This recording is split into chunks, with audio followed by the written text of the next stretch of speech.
எல்லோருக்கும் இனிய தமிழ் வணக்கம். வாக்குண்டாம் நல்ல மனமுண்டாம் மாமலரால் நோக்குண்டாம் மேனி நொடங்காது பூக்கொண்டு துப்பார் திருமேனி தும்பிக்கை ஆண்பாதம் தப்பாமல் சார்வார் தமக்கு.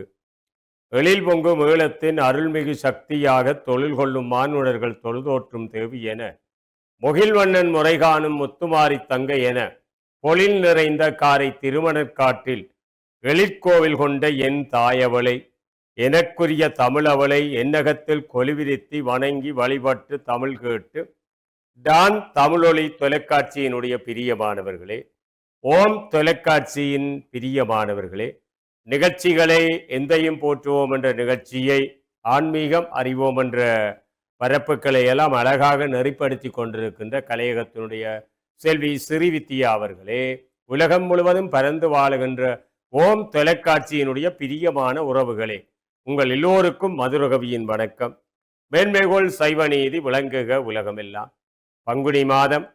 பங்குனி மாதத்திலே வருகிற திங்கட்கிழமைகள் என்று சொன்னாலே, கடந்த வாரத்திலே பங்குனி திங்களும் பன்றித்தலைச்சி அம்பாளும் என்ற விடயத்திலே எந்தையும் போற்றுவோம் என்ற நிகழ்ச்சியிலே நாங்கள் இணைந்து கொண்டோம். பாருங்கள் நேயர்களே, இன்றைக்கு பன்றித்தலைச்சி அம்பாளினுடைய இந்த பங்குனி திங்கள் திருநாள் அழகாக ஆயிரம் பொங்கல் வழிபாடுகளோடு ஆரம்பமாகி கொண்டிருக்கிறது. அந்த வகையிலே இந்த முதலாவது திங்கள் 16/3/2026 திங்கட்கிழமை, முதலாவது பங்குனி மாத திங்கள்.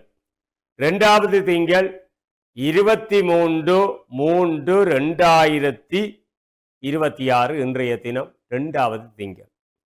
மூன்றாவது திங்கள் 30/3/2026 திங்கட்கிழமை. நாலாவது திங்கள் 6/4/2026 நான்காவது பங்குனி திங்கள். ஐந்தாவது பங்குனி திங்கள் 13/4/2026 பிறக்கப் போகின்ற புத்தாண்டினுடைய முதலாவது தினத்திலே அந்த ஐந்தாவது திங்கள். இந்த பங்குனி மாதத்திலே இந்த ஆண்டிலே 5 திங்கள் வழிபாட்டுக்குரிய நாளாக அமைந்து விடுகிறது. ஆகவே இந்த அம்பிகை என்று சொன்னாலே நாங்கள் கண்ணகையைத்தான் பார்க்கிறோம். பன்றித்தலைச்சி அம்பாள் என்று சொன்னாலும் கண்ணகையினுடைய வழிபாட்டை நாங்கள் சீர்தூக்குகின்ற பேணுகின்ற வழிபாடு. இந்த கண்ணகி வழிபாடு என்பது புராதன காலம் முதலாக, அதாவது பழங்காலம் முதலாக சைவ தமிழ் மக்களாலே கொண்டாடப்பட்டு வருகிறது. இந்தியாவிலே கூட, இந்தியாவை ஆண்ட மன்னர்கள் பலர் கூட கண்ணகியை வழிபாடு செய்திருக்கிறார்கள். அது ஒரு வரலாறு, பதிவு செய்யப்பட்ட வரலாறு. இந்திய மன்னர்களால் வழிபடப்பட்டவள், தொழப்பட்டவள், போற்றப்பட்டவள் கண்ணகை. ஆகவே இந்திய மன்னர்கள் மட்டுமல்ல, ஈழமன்னர்களும் பல மொழியாளர்களும் பல மொழி பேசுபவர்களும் கண்ணகியை வழிபாடு செய்திருக்கிறார்கள் என்பது ஒரு வரலாற்று பதிவாக நமக்கு கிடைத்திருக்கிறது என்று சொன்னால் மிகையாகாது. அந்த வகையிலேதான் இந்திய மன்னர்கள், இலங்கை மன்னர்கள் கண்ணகியின் வழிபாட்டை சீர்தூக்கி இருக்கிறார்கள், வழிபாடு செய்திருக்கிறார்கள் என்றால், இந்தியாவிலும் இலங்கையிலும் கண்ணகி வழிபாட்டின் தேசிய ஒருமைப்பாட்டை நாங்கள் பார்க்கலாம். இந்தியாவிலேயும் இலங்கையிலும் கண்ணகிய வழிபாடு செய்தபடியினாலே அங்கே ஒரு தேசிய ஒருமைப்பாடு, அங்கே தேசியம் பேணப்பட்டிருக்கிறது. ஆன்மீகத்தில் தேசியம். அது மட்டுமல்ல நேயர்களே, இந்தியாவில் சோழ நாட்டிலே பிறந்த கண்ணகி யார்? அதை பற்றி நாங்கள் அறிய வேண்டும் நேயர்கள். கண்ணகி என்பவள் யார்? அவளுடைய வரலாறு என்ன? அவள் எப்படி தோன்றினாள்? ஆகவே சோழ நாட்டிலே பிறந்த கண்ணகி பாண்டிய நாட்டிலே வாழ்ந்து சேர நாட்டிலே தெய்வமானாள். சோழ நாட்டிலே பிறந்து பாண்டிய நாட்டிலே வாழ்ந்து சேர நாட்டிலே தெய்வமானாள். அப்ப சோழ சேர பாண்டியர்களுடைய வழிபாட்டுக்குரிய நாயகி கண்ணகி. நாங்கள் பார்த்து கொண்டிருப்பது இந்த கண்ணகி வழிபாடு. பங்குனி திங்களும் கண்ணகி வழிபாடும் என்று கூட நாங்கள் தலைப்பிட்டு பேசலாம் நேயர்களே. ஆகவே அந்த வகையிலே ஏனைய நாடுகளிலும் சேல சோழ பாண்டிய நாடுகள் மட்டுமல்ல, ஏனைய நாடுகளிலும் கண்ணகி பிரதிஷ்டை செய்யப்பட்டு வணங்கப்பட்டு வந்தால் வணங்கப்படுகிறாள். கண்ணகி ஒரு ஒழுக்க நெறி தெய்வம் ஆக கருதப்பட்டமையினார் அவள் ஒரு ஒழுக்கத்தினுடைய விழுமியத்தை காவல் செய்த ஒரு பெருந்தெய்வமாக கண்ணகி போற்றப்பட்டாள். அது மட்டுமல்ல நேயர்களே, பல மாதங்கள் இந்த மக்கள் மத்தியிலே எழுச்சி பெற்ற இந்த வழிபாடு இன்றைக்கு அழகாக எங்களுடைய பிரதேசங்கள் மட்டுமல்ல பிற நாடுகளிலும் கண்ணகியை வழிபாடு செய்கிறார்கள். இந்து மக்கள் பெருமளவுக்கு கண்ணகியை கருதி வழிபாட்டை சேர்த்து தொடர்புபடுத்தி வழிபடுகிறார்கள். இன்றைக்கு இந்தியாவில் இருப்பது போல இலங்கையிலும் பல வகையான கண்ணகி அம்மன் ஆலயங்களை நாங்கள் பார்க்கிறோம் அல்லவா. பங்குனி திங்களும் கண்ணகி அம்பாளும் ஒரு பொருத்தமான தலைப்பில் நாங்கள் இந்த எந்தையும் போற்றுவோம் என்ற நிகழ்ச்சியை இயக்கி செல்லுகிறோம். அந்த வகையில வடக்கிலிருந்து தெற்கு வரை பெருமளவுக்கு கரையோரங்களில் தான் இந்த ஆலயங்கள் அமைந்திருக்கிறது, கண்ணகி அம்பாளுடைய கோவில்கள். ஆகவே அது மட்டுமல்ல நேயர்களே, வடகிழக்கு பாகங்களில் இந்த வழிபாடானது சில ஆலயங்களிலே சிறப்பு பெற்ற வழிபாடாக அமைந்திருக்கிறது என்று சொன்னால் மிகையாகாது. அது மட்டுமல்ல, சைவ தமிழர்கள் மட்டுமல்ல, தமிழ் மக்களும் கண்ணகியை எவ்வாறு வழிபாடு செய்தார்களோ சிங்கள தமிழ் மன்னர்களும் கண்ணகிக்கு ஆலயங்கள் எழுப்பியிருக்கிறார்கள், விழா எடுத்திருக்கிறார்கள், விழா எடுத்து வருகிறார்கள். ஆகவே தமிழ் சிங்கள மன்னர்கள் கண்ணகியை வழிபாடு செய்வதில் வல்லமை பொருந்தியவர்கள் என்று சொல்லலாம், ஆற்றல் மிக்கவர்கள். சிங்கள தமிழ் மக்களிடையே கண்ணகி வழிபாடு பெருவழக்காக இருந்து வருகிறது. இது அழகான பதிவு. ஆகவே தமிழ் மக்கள் மட்டுமல்ல, சிங்கள மக்களும் கண்ணகியை வழிபாடு செய்கிறார். தமிழ் மக்களிடையே கண்ணகி வழிபாடு என்பது அம்மன் வழிபாடு என வளர்ச்சி பெற்றிருக்கிறது. ஆரம்பத்திலே இந்த கண்ணகி வழிபாடு தான் இன்றைக்கு அம்மன் வழிபாடாக, சக்தி வழிபாடாக, அம்பிகை வழிபாடாக வளர்ச்சி பெற்றிருக்கிறது, எழுச்சி பெற்றிருக்கிறது என்று சொன்னால் மிகையாகாது.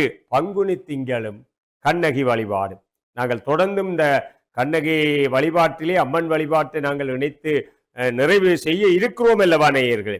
சிங்கள மக்களிடையே இன்றைக்கும் பத்தினி தையோ என வளர்ச்சி பெற்று வருகிறது. பத்தினி தையோ என்று அவர்கள் கண்ணகியினுடைய நாமங்களை சொல்லி வழிபாடு செய்வார்கள்.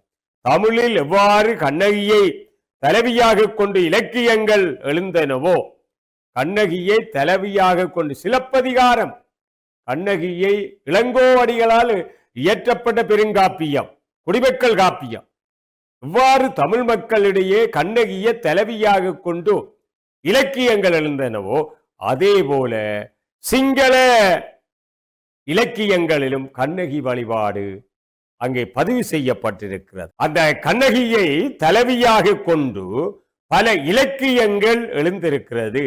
சிங்கள நூல்கள், சிங்கள இலக்கியங்களை நாங்கள் பார்க்கிறோம். அங்கே பார்க்கிறோம் பத்தினி கத்தாவ, அங்கே பத்தினி யாதின்ன, பத்தினி விளிம போன்ற பல இலக்கியங்கள் கண்ணகியினுடைய சரிதத்தை எடுத்து விளக்கத்தக்க ஒரு காப்பியங்களாக அங்கே எழுந்திருக்கிறது.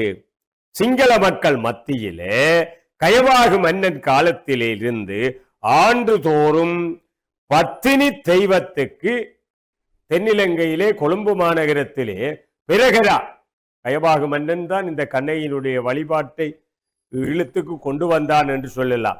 இந்த கயவாகு மன்னன் காலத்திலிருந்து ஆண்டுதோறும் இந்த பத்தினி தெய்வத்துக்கு பிரகரா போன்ற ஒரு விழா எடுக்கப்பட்டு வருகிறது. பிரகரா வழிபாடு அது எங்களுடைய கண்ணகியினுடைய வழிபாடு தான்.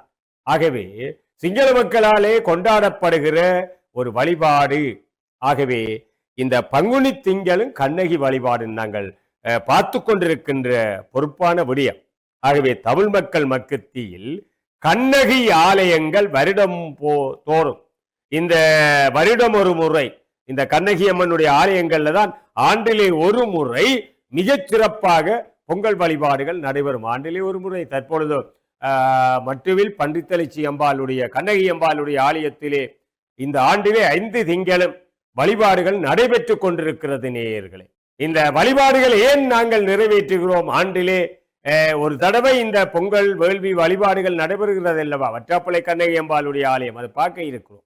ஆகவே அந்த வகையிலே கொடிய நோய்களில் நின்று எம்மை பாதுகாப்பதற்காக ஆகவே கண்ணகி அம்மனுக்கு இந்த வழிபாடுகள் நடைபெறுகிறது. அதை விட இன்னொரு விடயம் என்னவென்றால், யாழ்ப்பாணத்தில் இருந்து பட்டக்களப்பு வரை சில முக்கியமான இடங்களில் கண்ணகி அம்பாளுக்கு ஆலயங்கள் அமைக்கப்பட்டிருக்கிறது. யாழ்ப்பாண மாநகரத்திலே இருந்து கிழக்கிழங்கையிலே மட்டக்களப்பு வரை கண்ணகி அம்பாளுடைய கோயில்களை நாங்கள் பார்க்கலாம்.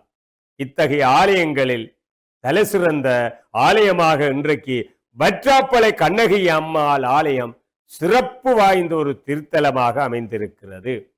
வடக்கு கிழக்கு மாகாணங்களில் மரபு முறையில் இருந்த கண்ணகி வழிபாடானது சக்தி வழிபாட்டு முறைக்கேற்ப மாற்றி அமைக்கப்பட்டிருக்கிறது என்றும் நாங்கள் பார்க்கலாம் அல்லவா. இத்தகைய மகத்துவம் நிறைந்தது கண்ணகி வழிபாடு. இன்றைக்கு இத்தகைய மாற்றம் யாழ்ப்பாண குடாநாட்டில் மட்டுமல்ல, யாழ்ப்பாண குடாநாட்டில் இருக்கிற ஆலயங்களில் பல மாற்றங்கள் ஏற்பட்டதாக கூறுகிறார்கள். அது மட்டுமல்ல, இலங்கையில் ஏனைய பாகங்களை விட மட்டக்களப்பு பகுதியில் தான் அம்மன் வழிபாடு பெருவழக்காக இருந்தது. நாங்கள் சொன்னோம், கண்ணகை அம்பாளை அவளுடைய நாமத்தை அம்மன் வழிபாடாக நாங்கள் போற்றி வழிபாடு செய்கிற மார்க்கத்திலே வந்திருக்கிறோம்.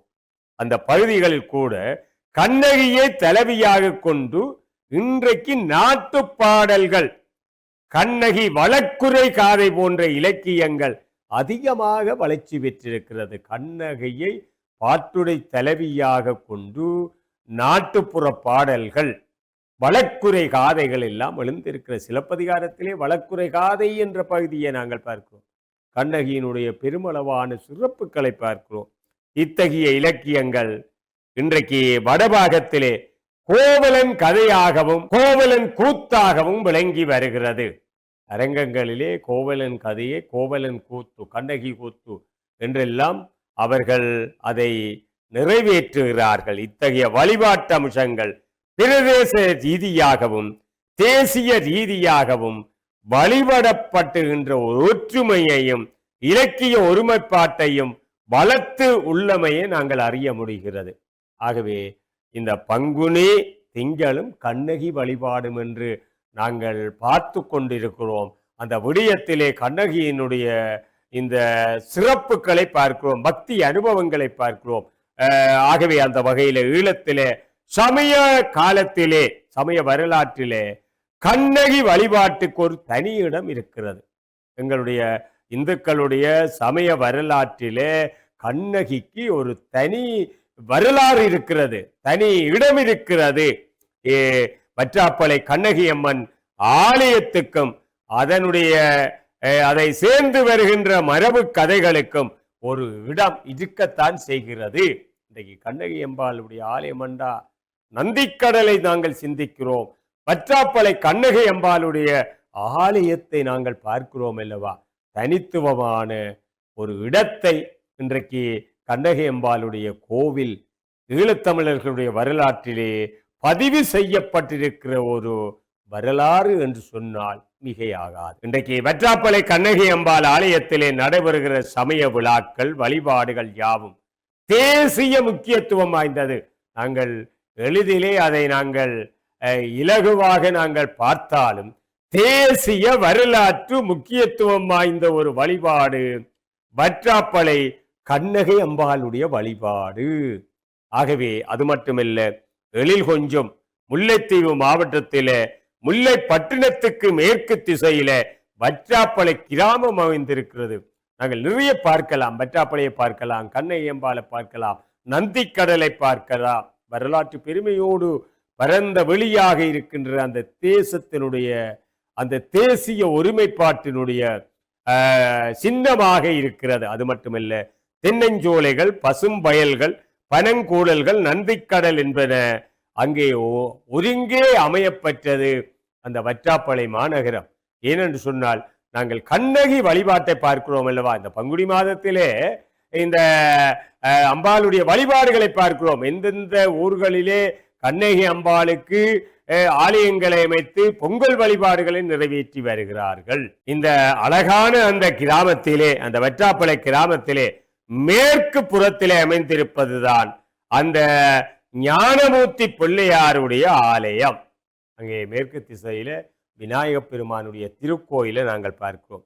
கண்ணகி வழிபாட்டின் தோற்றமும் வளர்ச்சியும் இந்தியாவிலும் இலங்கையிலும், அன்பான நேயர்களே, இவளுடைய தோற்றம், இவளுடைய வளர்ச்சி, இவளுடைய மகத்துவம் எல்லாம் இலங்கையில மட்டுமல்ல, இந்தியாவிலும் இலங்கையிலும் ஏற்படுத்திய ஒரு சமய தாக்கமானது சிங்கள தமிழ் மக்கள் மத்தியில் ஒரு சமய இலக்கிய ஒற்றுமையையும் ஒரு மரபு ஒற்றுமையையும் வளர்த்து வந்திருக்கிறது என்று சொன்னால் மிகையாகாது. நாங்கள் பார்த்து கொண்டிருப்பது கண்ணகி வழிபாடு. கண்ணகி அம்பாளுடைய அந்த பெருமைகளையும் மகத்துவங்களையும் வரலாற்று சிறப்புகளையும் நாங்கள் பார்க்கிறோம்.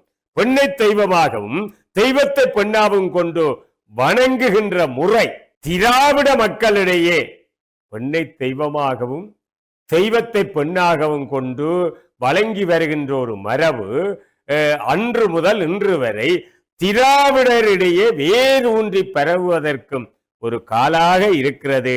தாய் தெய்வ வழிபாட்டு முறை காரணமாக இருந்திருக்க வேண்டும் என்று நாங்கள் எண்ணிக்கொண்டு இந்த பங்குனி மாதத்திலே கண்ணகி வழிபாட்டை நாங்கள் பார்க்கலாம். வரலாற்று சிறப்பு இந்த பன்றித்தலைச்சி அம்பாளுடைய ஆலயத்திலே கடந்த நாட்களிலே பன்றித்தலைச்சி அம்பாளும் பங்குனி திங்களும் என்று பார்த்தோம். இந்த கண்ணகி வழிபாட்டை தொடராக நாங்கள் நிகழ்த்தி செல்ல இருக்கிறோம். அடுத்த பிறப்புகளிலும் கண்ணகியினுடைய அம்மனுடைய பெருமைகளை எல்லாம் பார்க்க இருக்கிறீர்கள் என்று சொல்லி இந்த பங்குனி திங்களிலே எல்லோருக்கும் எல்லாம் வெல்ல கண்ணகி அம்பாளுடைய திருவருள் சேர வேண்டும் என்று சொல்லி இந்த அளவில் நிறைவு செய்து கொள்பவர் காரை மதுரகவி. மேன்மைகொள் சைவ நீதி விளங்குக உலகமெல்லாம்.